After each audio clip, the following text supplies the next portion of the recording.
Endiki mavzu hürmetli vatandaş, mavzu bunda Amerika, Cumhur münasebetinde yeni özgürlük, din ve itikat. Mavzula haber 12. ayın 31.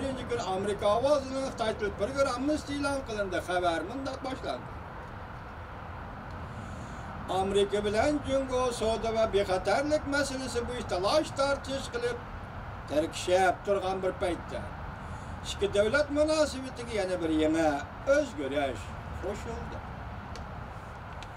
Maxsus siyosiy ishlar to'g'risida xabar beradigan siyosiy jurnali o'tgan yil 12 ayning 30 kuni xabar e'lon qilib bunday ko'rsatdi. Diniy e'tiqod erkinligi Prezident Trump bilan Beijing qarshilashadigan va muhimligi ortib kelayotgan masala bo'lib qoldi. Bu masala bo'yicha Amerikada xristian dini ilgili. Xristian dini doiralari olqishlandi. Bu yıl 10. ayda e'lon qilingan Amerikaning Cumhur siyosati nutqida muavin prezident Pence ogohlantirib bunday ko'rsatdi. Cumhur allaqachon Amerikaning bir raqobatchisiga aylandi.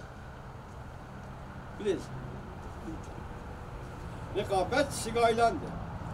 Gerçi muavin prezident Pence'ning nutqida ko'p to'xtalgan masala savdo masalasi bo'lsa-mu, lekin muavin prezident Pence dinsizlikni targ'ib qilayotgan Cumhur kompartiyasini tanqid qildi.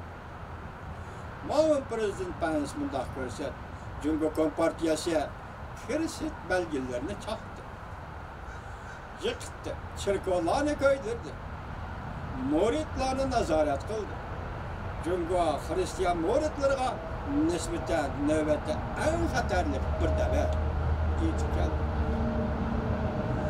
Muavin prezident Pence nutqida Cumhur dairlerinin Cumhurda Budda dini muritleri ve İslam dini muritlerini bastırıp atqanlığını tilga aldı. Siyasi jurnalda xabarda bunday ko'rsatdi. Mushu ayda Cumhur doiralari Cumhurda ataqli Hristiyan dini popi Wang Tay ve onun dini cemiyet a'zolaridan 100 nafar kishini qo'lga oldi. Bu ahvol Amerika dini cemiyet matbuotlarida keng turda xabar qilindi.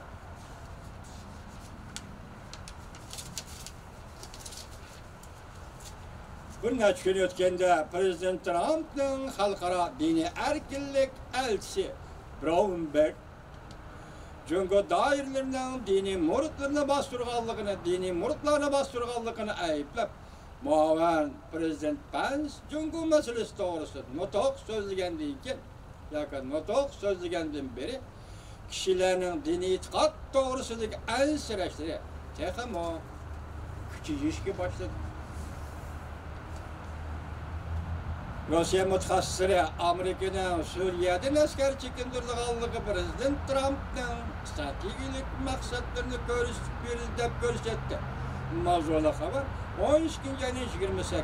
günü Cumhur'a nazar torbeti e'lon qilindi. Haber bundan başladı.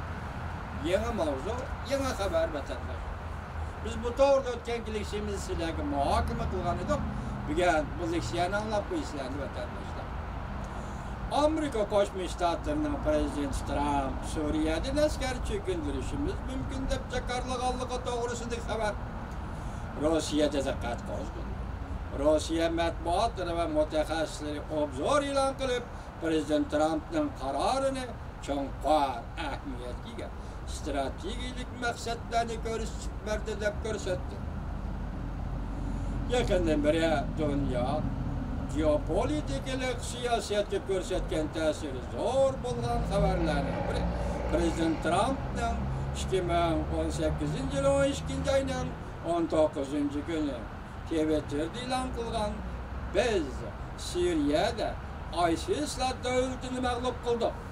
Endi bizning askariy qo'mondonlarimiz vatanga qaytish kerak deganligi bo'lib, bu xabar har tarafda kuchli inkas paydo qildi.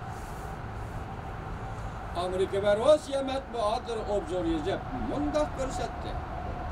Prezident Trump'ның askar chekindirish qarori Suriyada Rossiyaga yo'l qo'yganlikda. Lekin yana o'xshashla Rossiyada ba'zi mutaxassislar ogohlantirib mundaq ko'rsatdi. Prezident Trump'ның qarori cho'nqur ahamiyatga ega. Amerikada yer shari strategik siyosatning zo'r o'zgarish hosil qilganligining bir qismi. Balki prezidentning strategik maqsadlarini oshkorlab berdi deb ko'rsatdi. Davomini anglaysizlar.